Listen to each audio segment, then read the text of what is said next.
afternoon. Salamat sa pagpunta dito sa TikTok. We're very happy na Patrick has the time to come over to Makati and give this talk to us. This event is in conjunction with the launch of the book Art After War, 1948 to 1969, published by the Modern Reader. The Modern Reader is with Olivia Yao. She can't make it unfortunately kasi nagkasakit na. The book is part of a series called Philippine Artscape. This is a series of 4 to 5 books. Of course, si Patrick, I don't think you need to introduce him, pero he's curator, writer, historian, currently with the Newly Vargas Museum. Patrick, thank you.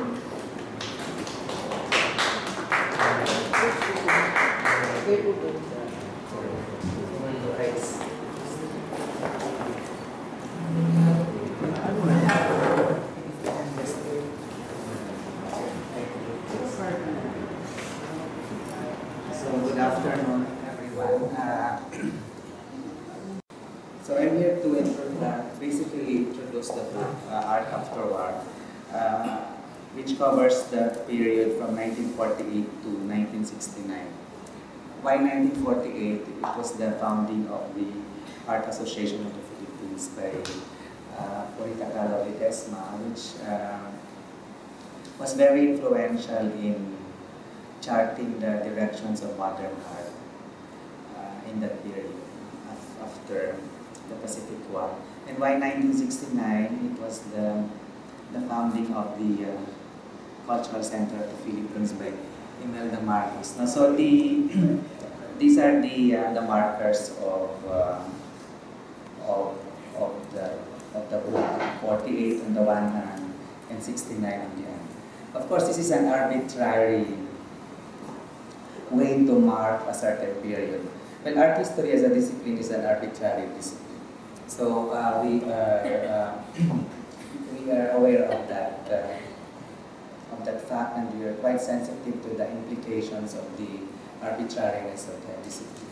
So this is also a way to reflect on how the discipline works, how the discipline of art history works. Insofar as it's able to tell the story of art. There are many ways of telling the story of art. Art history is one of them. But it's a privileged way of telling the story of art because it's established in the academe and it's able to produce certain standards and canons and of course the value of certain works in art. But anyway, that's should always be at the back of our mind, this notion of artist. So much as we would like to critically reflect on the discipline of art history, we have to write it. So how do we write art history? So in this particular case, I couldn't get out of the linear sequence that guides the writing of art history. Primarily because the publisher wanted to introduce, to have a series that introduces the audience to the history of art in the Philippines. Now, the last book on this, on the history of Philippine art history, was Art Philippines, and it was published in, I think, the 90s, no? Late 97 ba yun? I'm not so sure. So that's the only one that introduces the public to the history of Philippine art. But I said that maybe it's better to have a series of books on that will cover different periods. No? So we began in midstream, which is 48 to 69, and then we will move forward and then bend backward. No? And we begin in 1926 or something, and then end in the contemporary period. Well, that's the game plan. No? I don't know if it will happen. But if it doesn't happen, this is a standalone book anyway, independent of well the possible series after. So that's the first context. Now it's an introductory book. And so as an introduction, it doesn't really go very deep into the details of the art pieces and of the artists. It gives, the main aim is to set up certain sightlines for the student of art to navigate the field of Philippine art from 48 to 69. So but I tried to complicate the sequence a bit in a way by sort of curating the periods with the quotes from emerging from the field itself. No? So the book is divided into three, with three signposts. No? 1948, 1951, and 1964. So 1948, as I mentioned, the founding of the AAP by Purita Calao. And Purita, at that time, was, she was quoted as she reflected on that period. She was saying that Philippine art at that time was trying to catch up with the rest of the world. So I wanted to play with this notion of the world being out there and to which Philippine art was aspiring. So all these periods have, all these themes or sections have the word world in them. Now, just to, in a way, inflect this relationship with the world across time, from 48 to 64. So in 51, with the founding of the Philippine Art Gallery by Lida Ardilla and other women in the advertising field, there was a shift. No?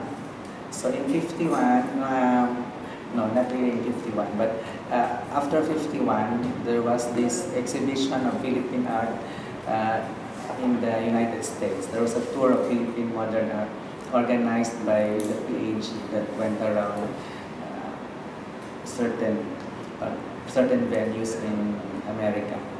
And in the catalog, Lida Ardilla wrote that at this point in time, Philippine art was in touch with the contemporary art of the world. This was 51, and the word contemporary was already used, no?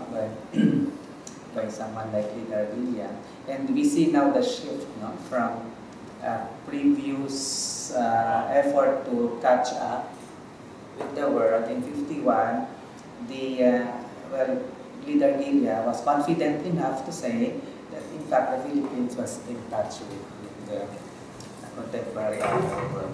In 1964, I chose 64 as a marker because it was the first time that the Philippines participated in the Venice Biennales, the oldest biennale of international global art.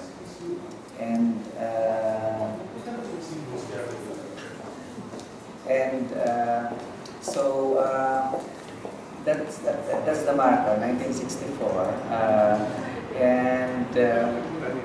There was this important essay written by Gallo, who reflected on the state, the condition of the art of that period. And he says in the essay that at this point in time, in this period, Philippine art was attuned to the frenzied escalation of events in the world scene. So this is how the book would be organized. Linear, in a linear manner from 48 to 64. Secondly, with certain markers, 48, 51, and 64. And then thirdly, with particular reference to how Philippine art was dealing with the world. So there is some kind of I wanted an introduction to the history, but I also wanted some kind of discourse. to take place. So this was one way to do it.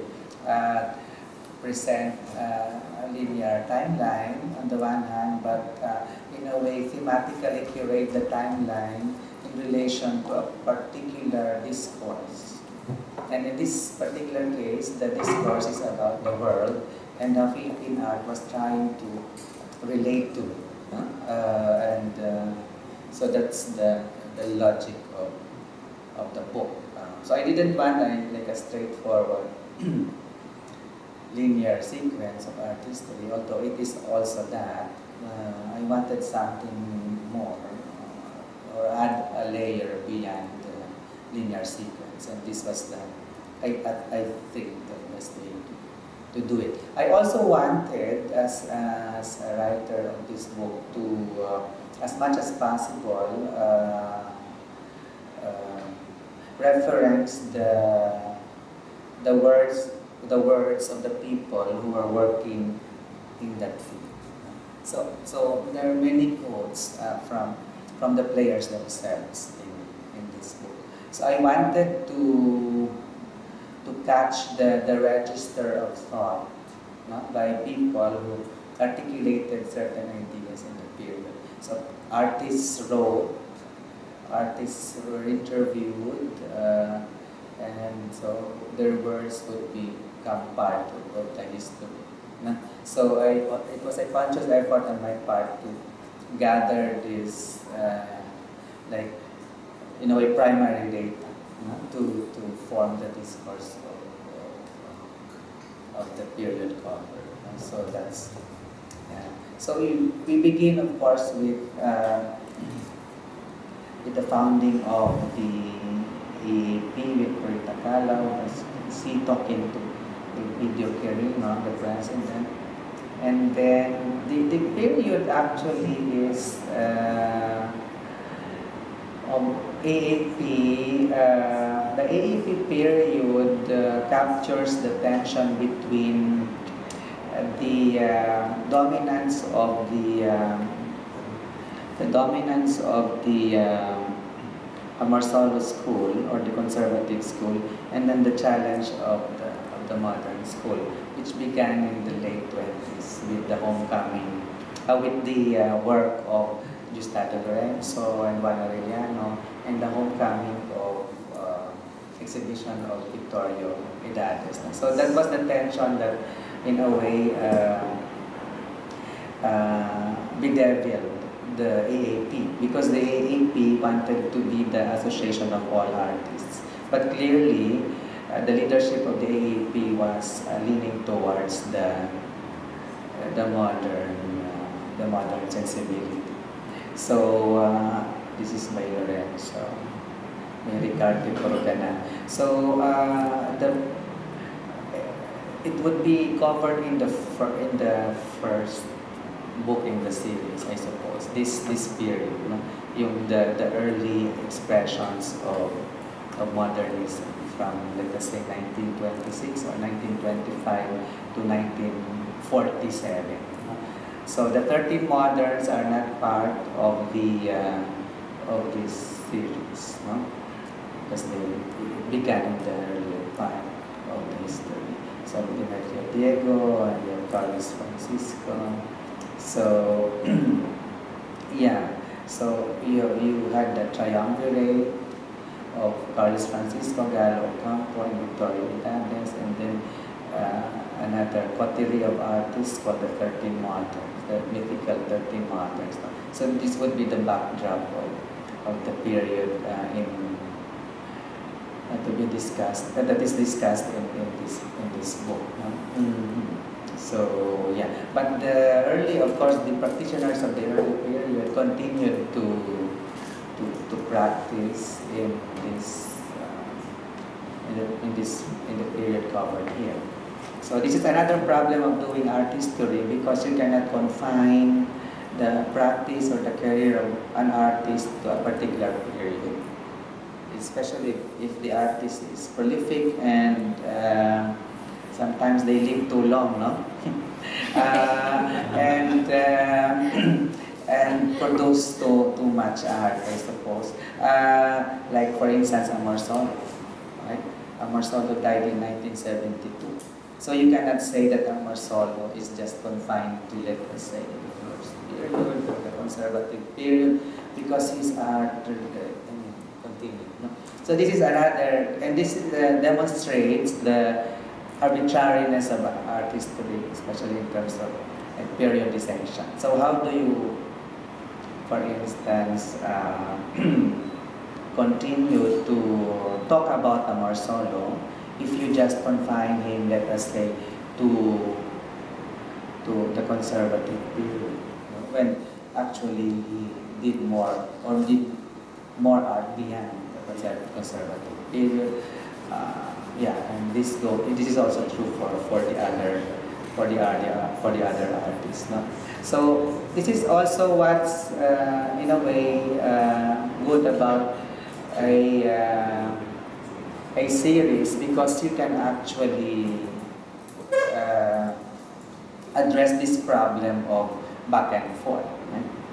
Also of a continuing practice. No?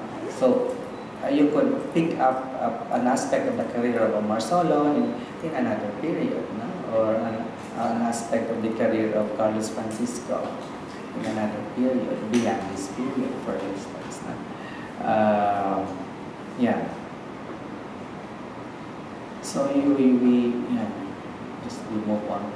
It was also an unconscious, deliberate effort on my part to include artists who were working outside Manila. And this is very important for me, to round out the ecology of Philippine art, to cast a wider net, no? So to speak, and account for the work of artists like Martino Abellana, who was in the part of the conservative school, but also had modernist inclinations and worked in Cebu. No? So we wanted to do that, to look for artists who were not necessarily part of the Manila scene, the Manila scene. So Abellana is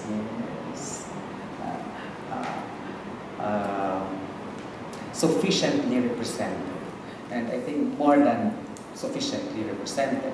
And this is one way to address the imbalance over time, right? Because of the neglect and sometimes the omission of these artists who were not working in Manila.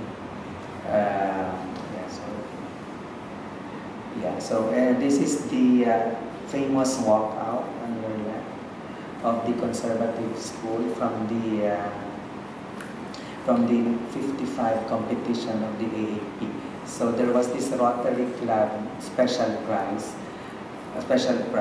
competition, and all the prizes went to the moderns. And conservatives thought that they were being discriminated against because they were not moderns.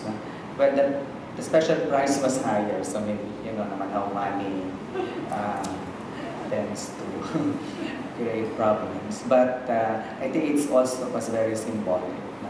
So what they did was to relocate their art outside, put them up on the street. So it became some kind of salon de refusé. But but they did it on their own. So the 55 thing was an important marker too. So this is Dello Campo receiving his prize. But he was an official of the AAP at the time. But anyway, I mean it's really a tradition. Yeah, but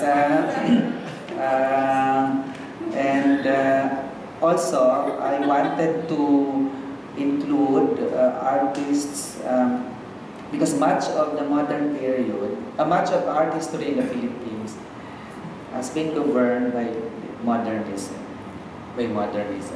So there are artists and artworks or practices that fall off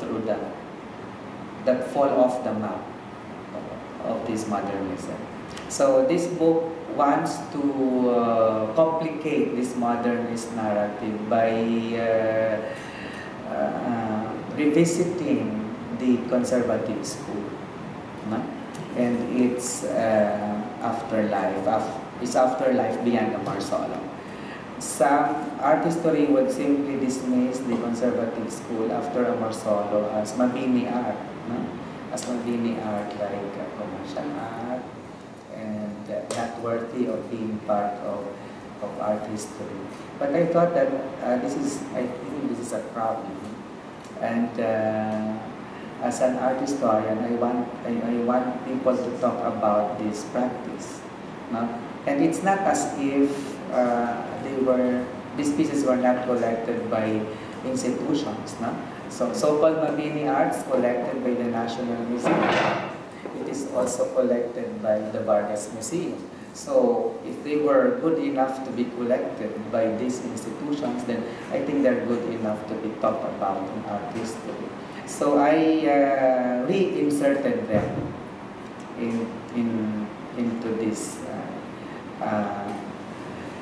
art history that's been highly mediated by a modernist discourse. No? It is as if nothing happened aside from modern art. No?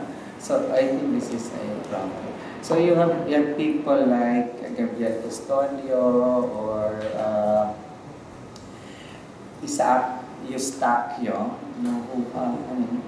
who you would rarely see them in art history. I don't, even as footnotes.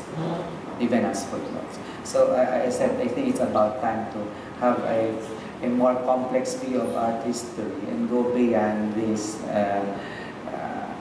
modernist-centric model. I'm not saying that modernism is bad. I'm just saying that it has become so overwhelmingly dominant at the expense of other expressions of creative life in that period. Yeah. So like Antonio Dubla or Ben Alano, for instance. So it's I had fun, putting one Mabini art on one page, no?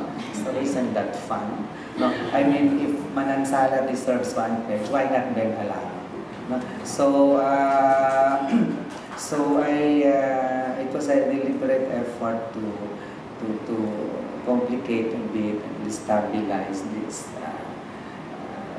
artist. I might be wrong, but anyway, but there's the book already. So and yeah, I also wanted to emphasize the importance of certain efforts of Philippine art to go beyond the nation. And one important event in this regard is the first Southeast Asia Art Conference and Competition held in Manila in 1957.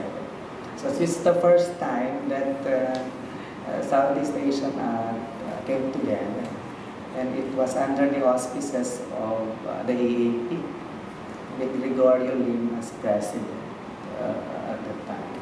And so, so for me this is important because this notion of the international or the regional was already being thought about as early as 1957. No? So this is an important event.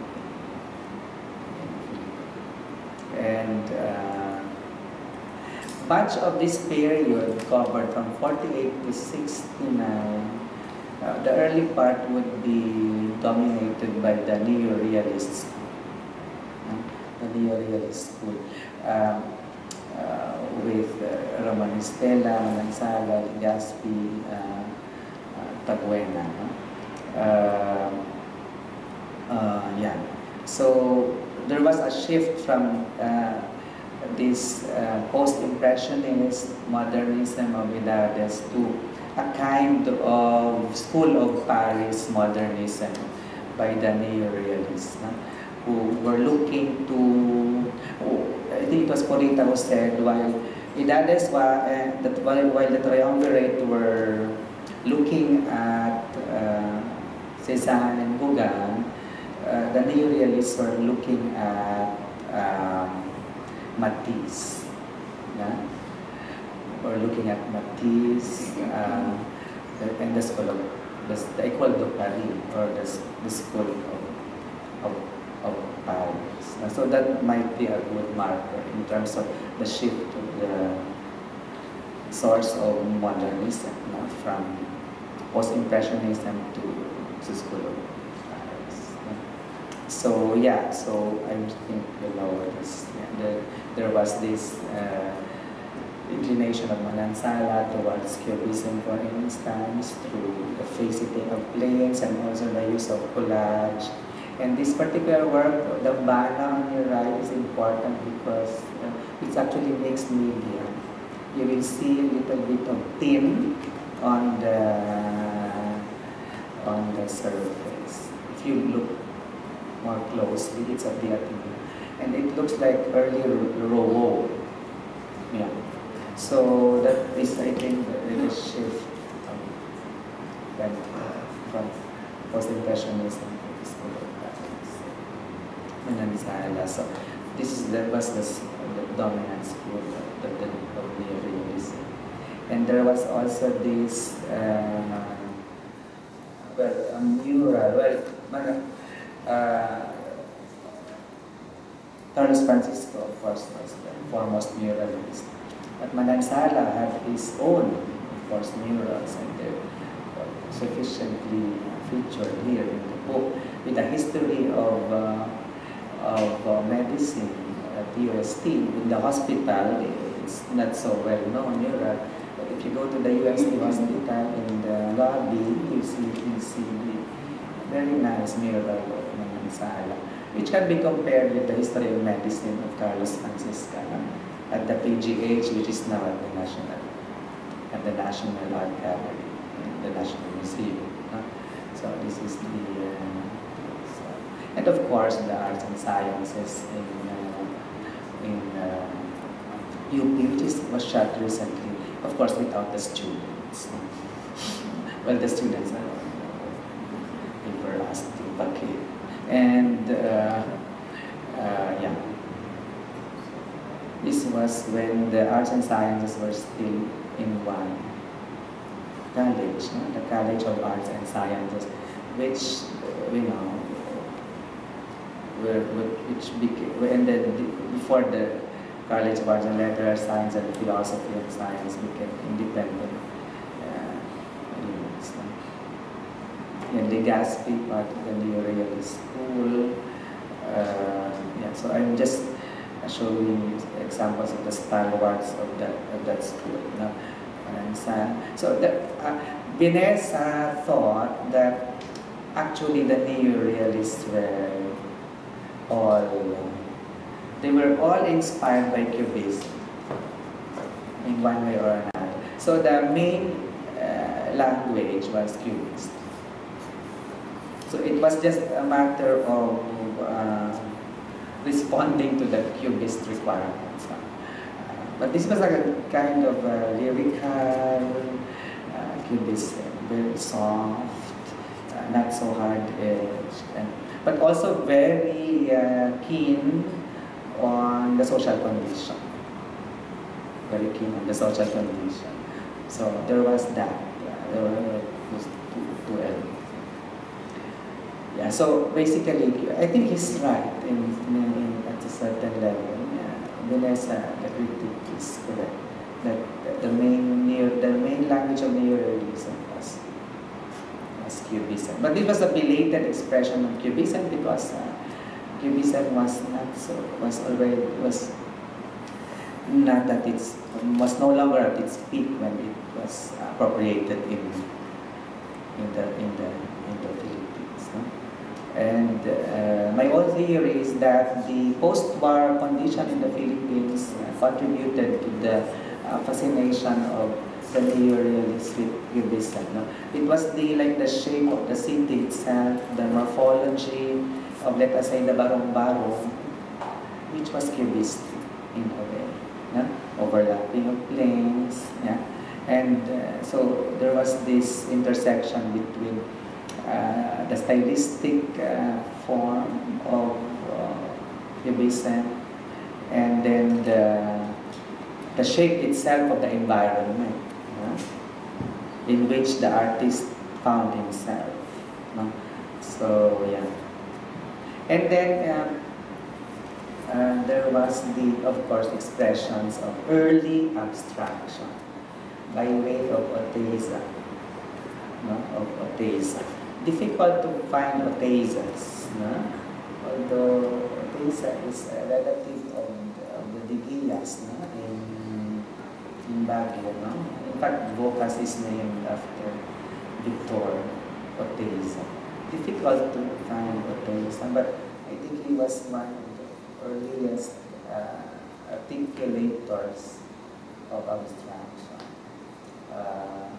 within this Neorealist school. Yeah, and then HR, of course HR for me is I think the most intellectually engaged member of that coterie, and also the most, in a way, experimental, a very wide range of sympathies. He was also a poet in both languages, Tagalog and English. He wrote plays, and he wrote fiction too. And there was this shift from after the figurative style to abstraction later. Yeah, abstraction. So for me, HR is one of the most exceptional artists in the history of Philippine art, all things considered. And also I wanted to include conservators from artists from the previous country, the 13 mountains, like Bonifacio Cristobal, who is representative of the award in 1948. Yeah, and more Marini art, like Serafin Serna, and then Yatiap Tamwen of the Neorealism. Tabuena recently died, last October in Mexico. So it's difficult really to because some of the artists practiced, the peak would be from an earlier period, but they continued to practice. So we had to include like people like Anita Magsaysay. So the second part of the book zeroes in on the largely the founding of the Philippine Art Gallery. So the also by another woman. So the role of women here is very strong. 48 with Purita Calao, 51 with Lita Argilia, and 69 with Imelda Marcos. So the women were institution builders and who really created the conditions for certain institutions to rise from the ground, because there were no institutions in place during their time. So they had to build it from the ground. So 51. And these are the words of Lita Argilia, in touch with the contemporary art of the world, referring to Philippine modern art that went around the United States at that time. I think in 53 or 54, if I'm not mistaken. Yeah. So the PAG was more eclectic now, more eclectic. It was it accommodated a wide variety of modernist styles, from Neorealism to David Medallion. So David would be the more or less the tail end found himself at the tail end of the Philippine Art Gallery.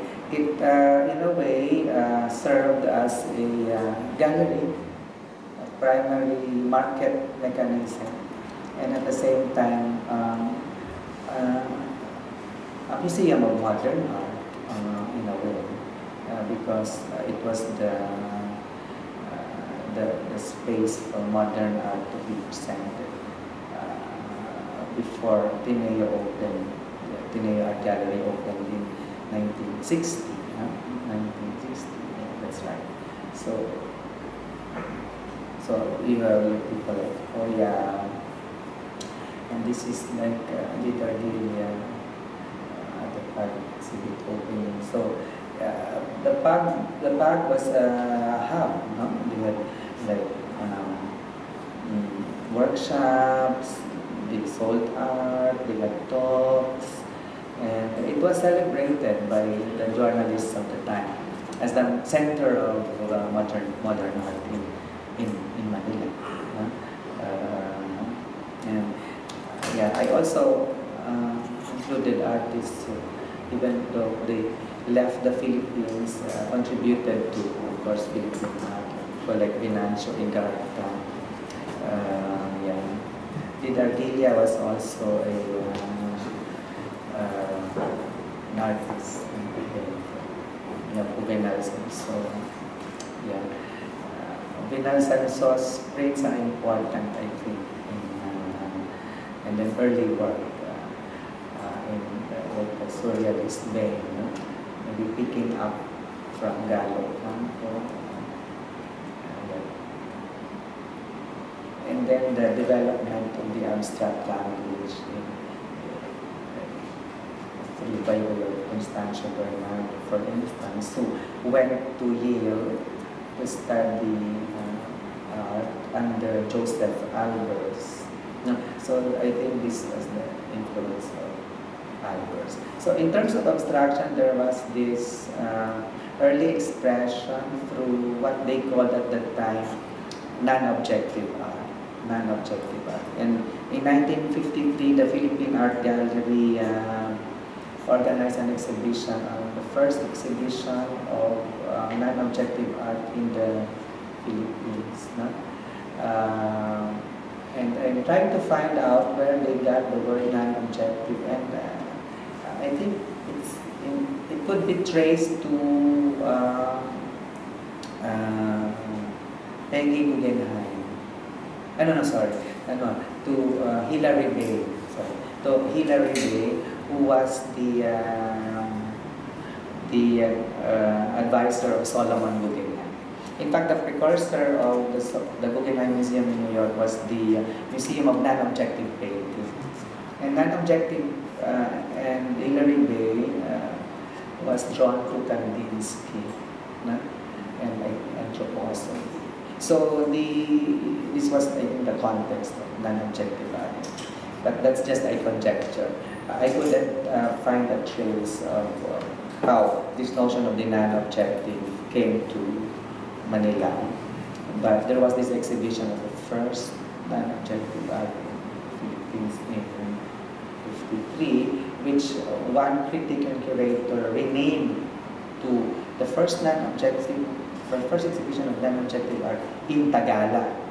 So it was Aurelio Alvero under the pseudonym Magtanggol Asa, who is quite an interesting fellow, curator, critic, founder of the Makapili, during the Japanese period, but also nativist and modernist at the same time. And he took liberties with the term Philippines and changed it to Tagalog and published a monograph on the exhibition, discussing the exhibition, and trying to create a profile for discursively as an avant-garde. So, an interesting development. I think that I think he was, I don't know if he curated the show, but it's in the press it was called the Philippines, but in his monograph it's called Tagalog. So we had always thought that it was Tagalog, because it's the only publication. Until I looked at the scrapbook of Vargas, and then I saw this flyer that it was Philippines, and I looked at the archives of Puritacalaw, and in the press it was Philippines. No, so he changed it. He changed it. So anyway, and then people like Sobel and Luz. The role of Sobel is also important because he also did a lot of things. He was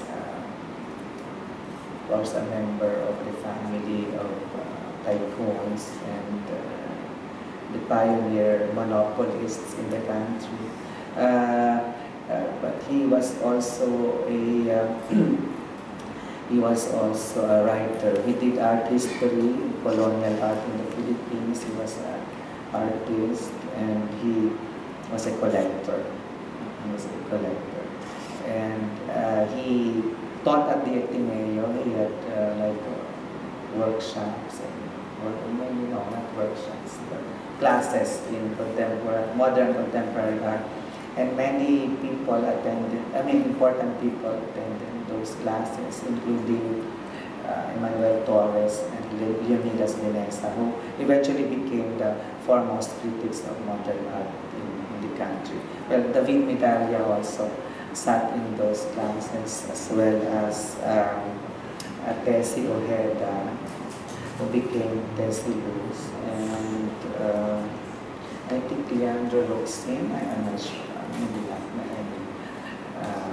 yeah, so we have this kind of geometric abstraction evolving after this non-objective phase in the Philippines, to Fernando Sobel. Sobel was also an international link, because he was Spanish. He had that Spanish moment. So Philippines would always be connected internationally at a certain level via Sobel, through, of course, his own personal connections and also his classes at the Sobel.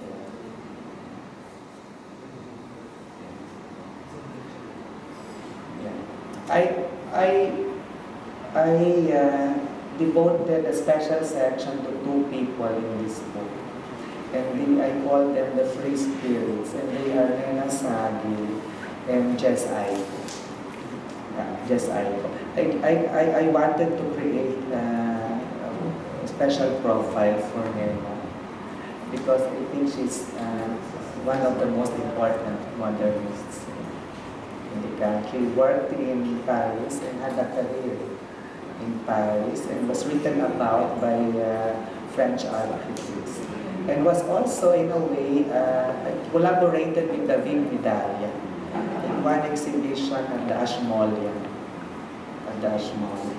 So Nena had an important career in the Philippines and in Paris, and I think more attention should be given to Nena in terms of largely because of her wide range of expression.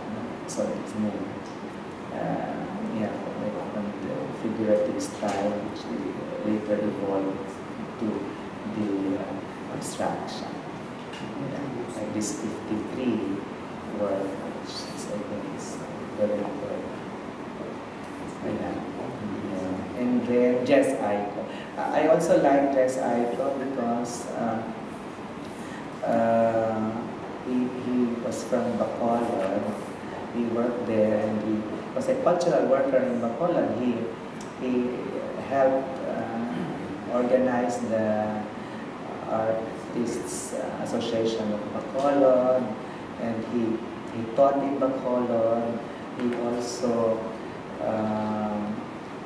directed plays in Bacolod, and he designed costumes for those plays. So I'm interested in artists who were not just confined to their careers, their careers, but did other things besides. No? And so Aiko exemplifies that kind of interesting practice. But he was also acknowledged in Manila. He would win some prizes at the AAP. So this is work of just Aiko. So these pieces are from local collections, mini collections in Bacolod. Yeah, so yeah, this is very nice, the one on the left. Yeah.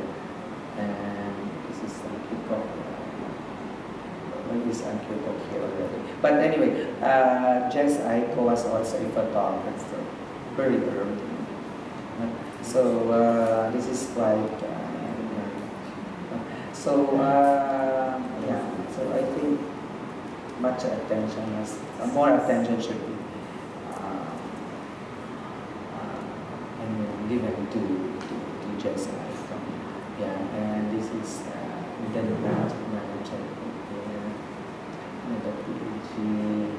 And then I also wanted to include to have this interdisciplinary framework in the book. But it should not be confined to just painting and sculpture. I wanted them to reference popular culture. So, like Malang was really a well-known comics artist before she became a painter. And I think both expressions in comics and painting should be acknowledged, because it references a wider ecology of interests and also of public. The public of modern art was not only those who attended exhibitions, but also those who would encounter his work in newspapers or magazines. So I like that. I'm interested in that kind of modernism, not the career modernism or not the professional modernism, but a modernism that was wide and broad. So this is still mine. And then David Medalla, I think is very important as not only as a link to the wider world because he left, but his commitment to the Philippine temperament. The Philippine temperament. And he was very experimental, a pioneer in kinetic art, in land art, and also in performance art, and widely acknowledged as an important cipher in the development of the global contemporary scene. It's based largely in London. And well, still lives in London, but still a Filipino citizen, natural born. Yeah, and not naturalized. Yeah, and yeah, so we have like work of David Medalla in 59, painting in the more like art brut, in the art brut vein, I think. Yeah, works collected by the Ateneo and the National Museum. Yeah, and this is the famous, of course, cloud canyons and mud machine, and yeah. So the book also talks about institutions, like the Ateneo Art Gallery, which was founded in 1960, and the Lopez Museum also in the same year. So this and the work of Araceli Dance in Philippine art education. So I wanted a broad discussion of art history, not just a parade of artists and so-called masterpieces, but also the institutions, like museums, art education, collections, for instance. And I also wanted to reference this important work in Victoria's the work of Osorio. That the church itself is important. It was commissioned by the Osorio family. The architects were Antonin Raymond and Ladislav Rado. Raymond was a colleague of Frank Lloyd Wright, and Rado was associated with Walter Gropius. So the church itself is an important structure in world architecture. And of course, the work of Osorio is important. Osorio himself is important, but is a little bit scripted out of American modernism because they couldn't really place him. No? He's born in the Philippines, very urbane, intellectual, and gay. And so they couldn't, in a very muscular world of like Pollock and others, but he couldn't be readily placed. So that's why he's here. We place him here properly. And the work of Osorio, this so-called Angry Christ, has become has been influential, no? In the development of art in Negros. No? Like Nune Lucio Alvarado would refer to this, even Marcos Tiniani would refer to this work as almost part of an aesthetic unconscious. And Osorio was an important collector too, an early collector of Pollock and Dubuffet. So, and I also wanted to reference the church because it exhibits works of local artists from Bacolod, like Benjamin Valenciano. Who knows Benjamin Valenciano? Right? It's not written in art history, but here it deserves a place. As part of the church, he did the Stations of the Cross and the Crucifix. And the Stations of the Cross are interesting because he takes liberties with the iconography, like the like Pontius Pilate, or becomes like the military, and then the centurion becomes like a constabulary. That's an interesting expression here. And Benjamin Valenciano, who did the Stations of the Cross, and then of course Alfonso Osorio, who did the mural. But in the evenings, he would do some drawings like this one, like the crucifixion. He did lots of this when he was in Negros in 1950. And then another important structure which also contained art is the Church of Locsin, the first one, first circular chapel in the Philippines. So we have works of Abueva, Luz, Manansana, and of course. So we were fortunate enough to be given permission to take photos from the Locsin archives of the drawings of Leandro Locsin. And it's interesting also that the photographs were by Nat Hamil. So many artists represented here. And the Iglesia ni Cristo for me is important as an institution because it's one scholar thinks that it's the most successful non-Western religious movement in the 20th century. And it contributed to a different iconography.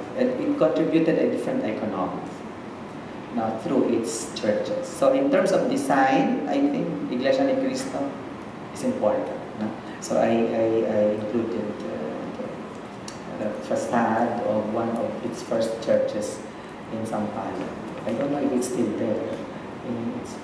And then, of course, the comics, the popular sphere. We have Coaching, the first national artist for comics. So, yeah. So these things, in a way, destabilize normal artistry, no? Because in traditional artistry, you don't see comics, you don't see Iglesia ni Cristo, you don't see Mabini art. So I had fun, trying to complicate the narrative of it. So I hope this changes the mindset of the students of art and also the writers of art in the future. That when they write art history, they should write, they should reflect on this wider ecology of creative life, not just art as we know it, or art as that circulates in the market, or art that is endorsed by institutions or academies. No? Yeah, so Manuel Rodriguez, and Masfire, because I wanted to reference photography as an important articulation of the creative life, and Masfire, I think, is exemplary in this regard, and this will also in a way open up a space for the ethnographic in the context of the modern. Yeah? So in a way it also complicates this notion of the modern. And then printmaking, the role of the Printmakers Association, people like Pandi Abiando, for instance. And then film. No? I was interested in the interfaces between film, between visual art and, for instance, film. Because Carlos Francisco was part of Genghis Khan. He co-wrote it and he designed it. No? So, I mean, that kind of engagement is important. No?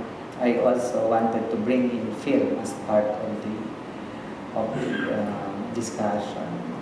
Ramon Estella, by the way, was a filmmaker. So maybe in the first series, first book in the series, we should include his film work of Ramon Estella. And then, of course, the murals of Bottom at the tail end of the 60s. And in 64, finally, we come to the end. And this is where I try to encapsulate the history of modernism in the Philippines. And the marker here is the participation in 1964 in Venice with Hoya and Abueva. It was a pavilion